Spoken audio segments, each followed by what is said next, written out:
Am pus cenușă la roșii și am fost uimit de rezultat. Cenușa de lemn este unul dintre cele mai bune îngrășăminte pe care le puteți folosi în grădina voastră pentru a avea roșii puternice și sănătoase.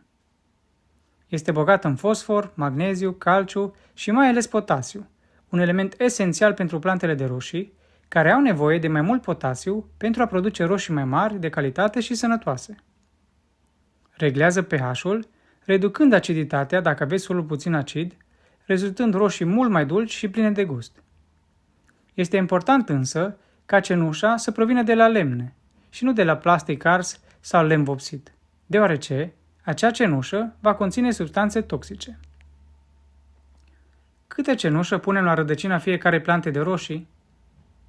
Trebuie să fim atenți să nu punem prea multă cenușă într-un loc, ci să o distribuim uniform. Eu o presar în jurul plantei la rădăcină cu mâna, aproximativ o lingură de cenușă. După ce am pus cenușa, udăm planta de roșie bine, astfel încât toți nutrienții prezenți în cenușă vor ajunge la rădăcini. Veți observa că plantele voastre de roșii vor fi mult mai puternice, frunzele mai verzi și veți avea o producție mai mare de roșii.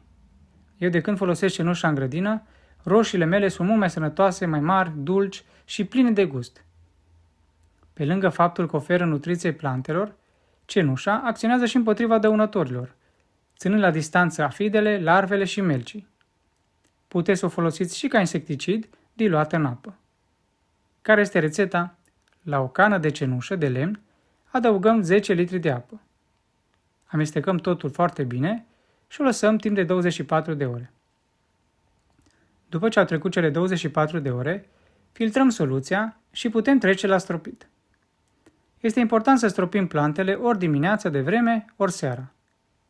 Cei care urmăresc acest canal știu că eu sunt adeptul soluțiilor naturale și biologice, de aceea, pe lângă cenușă, eu folosesc în grădina mea mai multe soluții bio, cum ar fi laptele sau bicarbonatul de potasiu. Dacă doriți să vedeți cum folosesc laptele, dar și bicarbonatul de potasiu ca și fungicid, dați click pe unul dintre următoarele videoclipuri de pe canalul meu. Iar dacă v-a plăcut acest videoclip și v-a fost de folos, nu uitați să distribuiți și să vă abonați la canalul meu. Vă mulțumesc!